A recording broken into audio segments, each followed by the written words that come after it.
Hi, everyone. My name is Cam Pettigrew, and I have the pleasure of serving at the Winston-Salem Urban League, and we are partners with the United Way of Forsyth County, and I'm so excited to be joining you for this MLK read-in.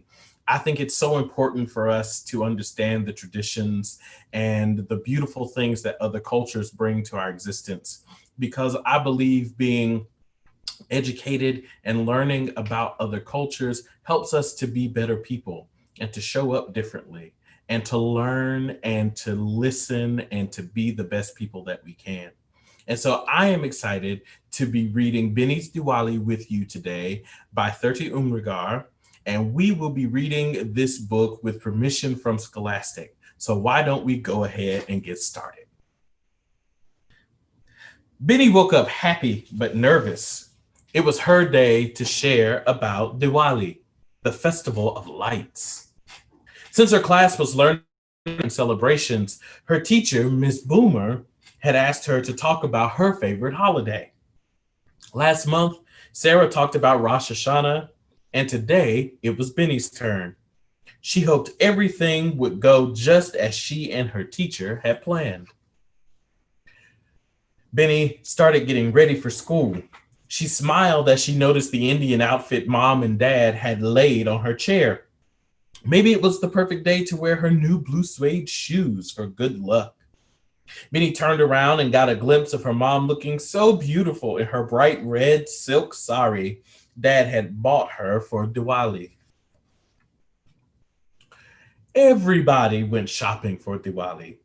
Kids got new clothes and toys, parents bought each other jewelry, and friends exchanged gift baskets filled with cakes and sweets and nuts.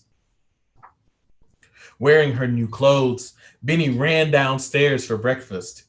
Instead of cereal, mom and dad had a treat for her: warm jalebi, orange discs of sweetness that melted in her mouth when she bit into them, and soft milky balu that crumbled in her mouth and made her lick her lips. Dad quickly packed the rest for her class. May the words you speak today be as sweet as jalebi and as soft as balu, he said. Mom drove Benny to school. Remember to tell them about the oil lamps, she told Benny as she kissed her goodbye. Good luck, Ben. You will do great. After morning circle time, Mr. Boomer called Benny's name. But when she stood before the class, a terrible thing began to happen. Suddenly, she felt so shy and scared, her mind went blank. Some children began to giggle, others fidgeted, not knowing what to do. Today is Diwali, Benny said. Diwa who? Yelled Tommy. The teacher stood up and gave the sign for quiet. Benny did want to share her favorite hobby with her friends, but she couldn't find the words. Mr. Boomer put a kindly hand on her shoulder. Take a deep breath, he whispered. I know you can do this.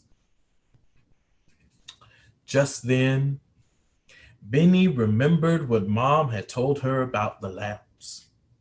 To celebrate Diwali, people lit little oil lamps called diyas and put them by their front doors to guide good luck into their homes and away the darkness.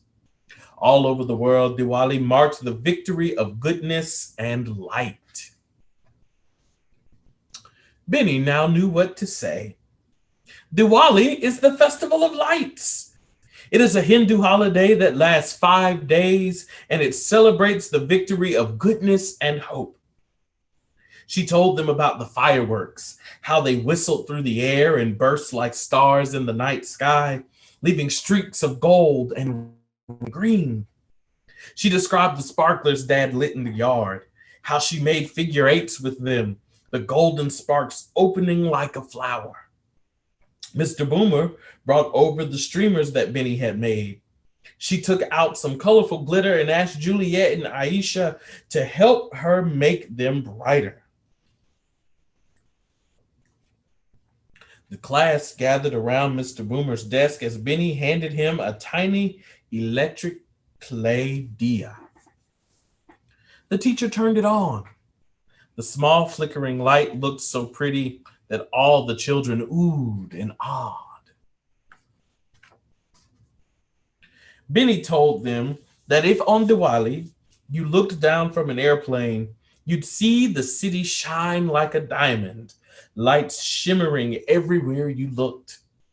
She made them close their eyes and imagine a dark sky with a million twinkling stars. Diwali is a magical time for children everywhere. Binny had one more thing to show them, the best thing of all. She took out bags of colored powder, red, blue, yellow, purple, green, and orange, and sprinkled them onto the floor. First, she drew a flower with the powdered chalk. Then she to write, Happy Diwali to all. Benny went to her desk and out came the box of balu and jalebis, one for each student in the class, and for Mr. Boomer too. They ate every last crumb of the sweets and smacked their lips in delight. Romeo raised his hand. How many festivals are there in the world? He asked. Benny smiled. Thousands of them, she said, and they are all beautiful in their own way. Mr. Boomer leaned over to Benny and said, Great job. She grinned from ear to ear. Benny walked home that day, celebrating her own victory of goodness and light. The spirit of Diwali was real. The stories of the oil lamps had chased away her own fears. Everyone loved Diwali, this wonderful festival of lights. And that was Benny's Diwali, a great story of light chasing away fear. And I hope that today you have learned something new that will help you and inspire you to be a person of light who helps to chase away fear in our world when there is so much wrong that is happening. And so I hope that you will check out United Way social media pages to see more books that will be read so that you can learn more about so many of the teachers here in our country. And so for this ingredient, I'm signing off. Bye.